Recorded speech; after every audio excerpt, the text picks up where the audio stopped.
It's Christmas, you're watching FRAG-MENTAL, stay tuned for my 10 favourite fragrance releases of 2020.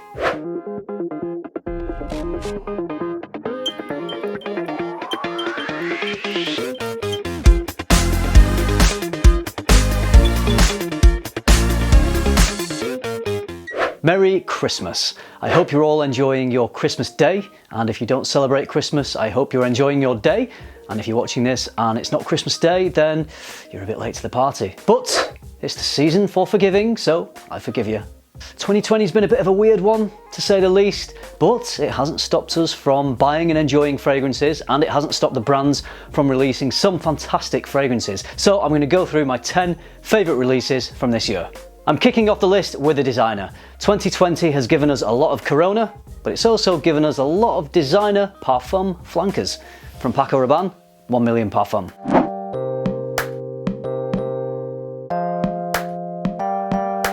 This was a much more pleasant surprise than the March lockdown. I enjoy 1 Million, so I expected to like this, but I thought it was just going to be a richer, stronger version of the original. It does connect with the 1 Million DNA, but it goes in a completely different direction. It's rich, it's full-bodied, but it's also got these salty solar accords, so it does make me think of summer, but it's rich and sweet enough to wear in colder temperatures. For these reasons, I included it in both my summer list and my winter list, the first fragrance that's ever done that, so bit of a list hogger, but in my opinion, damn fine release.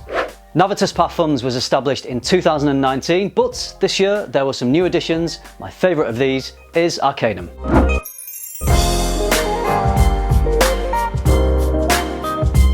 Gorgeous, warm, spicy vanilla fragrance with some osmanthus, which gives it this lovely fruity quality. If you enjoy Parfum fragrances, if you enjoy Herod, it doesn't smell exactly the same, but it's kind of a similar genre of fragrance, right up my street. It's rich, warm, inviting, mass appealing, excellent performance and quality. In my opinion, one of the best of 2020. If you ever get to whiff this one, you're in for a treat. This has to be my favourite gourmand release of 2020 from a house that I love, Imaginary Authors. It's a whiff of Waffle Cone.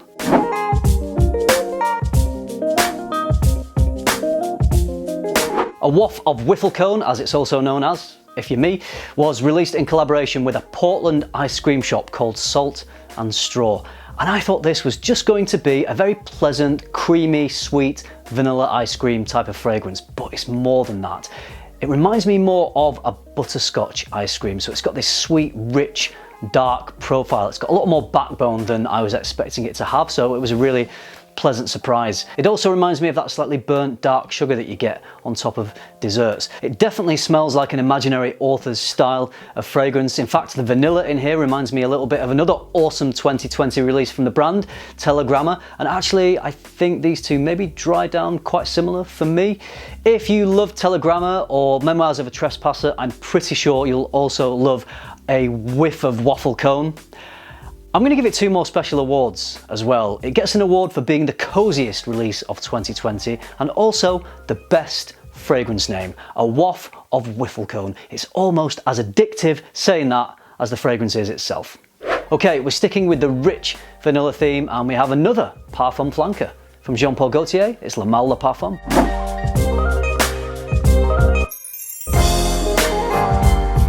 I'm a big La Malle fan, but I think that this is the more modern, more grown-up version. It does connect with the original, with the mint and the lavender, but it quickly becomes this darker, richer fragrance as vanilla and iris combine. Honestly, I think this is the best La Malle flanker. It will appeal to a lot of people.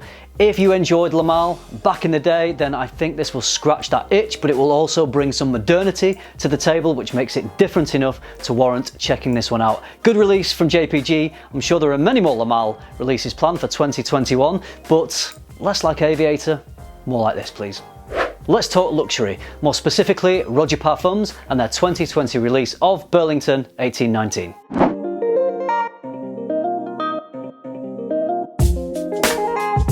Are you a classy gentleman? Then you'll like this. If you're not a classy gentleman, then at least you could spray this and smell like one. So it opens with this bitter citrus accord that combines with the freshness of mint, so it's got a very attention-grabbing, very refined opening, but then it dries down and becomes this smooth, well-rounded, really well-blended fragrance that develops a comforting warmth. It oozes class and sophistication. For me, it's the perfect formal occasion fragrance, packed full of the quality you'd expect from Roja Parfums. I'd say that this is probably the classiest release of the year. Actually, no, joint classiest with this one. From Naughton and Wilson, Gravitas Pour On.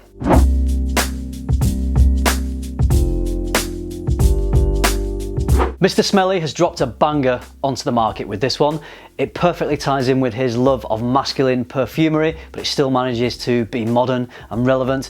It's an aromatic spiced lavender, which combines with an earthy patchouli, which gives me a bit of a chocolatey vibe. So it's got lots of depth, it's very rich, but at the same time it's clean and uplifting. Very well put together fragrance, very refined. I think for this reason it maybe leans a little older, but it's clear that a lot of time and care has gone into the production of this fragrance from Dan, from perfumer John Stephen. Very, very well executed fragrance and a very welcome release this year. Swedish brand Swedoft dropped onto our radars this year with some fantastic releases. My favourite of all of them is this one, Oud.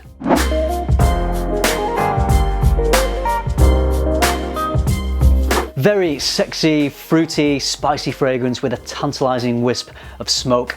Like Tom Ford's Oud Wood, this uses a very subtle, bright, medicinal oud accord, but the similarities end there because this goes down a more fruity route. We get a lovely black currant, and then there's woods and spices adding warmth and depth.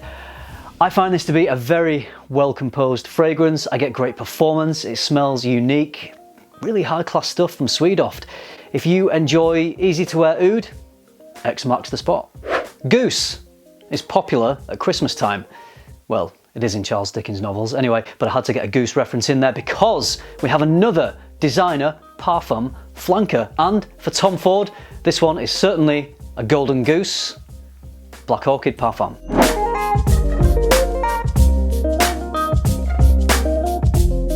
Like Black Orchid, less floral, bit boozier.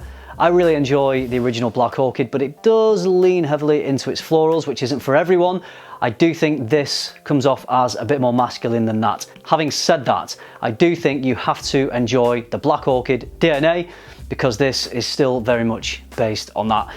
But it's so rich and sensual and addictive.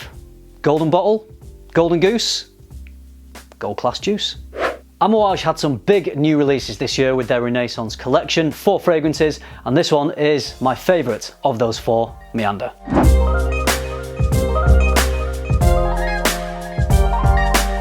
Absolutely stunning, spicy, milky, woody fragrance, and there's a sweet smoke that runs through this that is just sensational. This is proper Amouage. It's bold, it's statement making, it's attention grabbing, but very easy to wear. It's warm and inviting, but at the same time bright and uplifting. Mackenzie Riley, the perfumer, I think did an excellent job on this, and based on Meander, I am really excited to see what she has up her sleeve for 2021.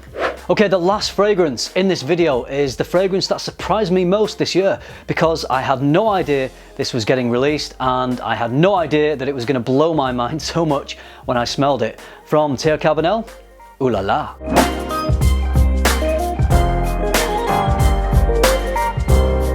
Wow. Every time I smell this, I just think, wow, it just does something to my brain. I don't know, it releases chemicals or something. You know what I'm talking about. It just hits the spot. So it's got this lipstick-like iris, like you find in Dior Homme Intense, and it's also got that youthful metrosexual vibe, but there's this creaminess, this indulgent creaminess. There's hazelnut and sandalwood. The icing on the cake is I get stellar performance, and the cherry on top of that cake is the price. This 100ml bottle is €105. The 30ml is just €53, so lower than Theo Cabanel's usual pricing strategy, which firmly places a stunning, high quality niche fragrance within the budgets of most people. Honestly, I can't say enough good things. I think it's going to be a compliment monster. It performs well, it's affordable, but more important than all that, it's got tobacco in it. Okay, there are my favourite fragrance releases of 2020. Thank you so much for taking time out of your special day away from your families to watch this video. I really do appreciate it. I'll let you get back to your celebrations, watching the Morecambe and Wise Christmas special, whatever it is you're doing. Do let me know what your favourite 2020 releases are. I would love to hear from you. As always, I hope you enjoyed this video wherever you are, whoever you're with. I hope you're having a wonderful day, and I'll see you in the next one.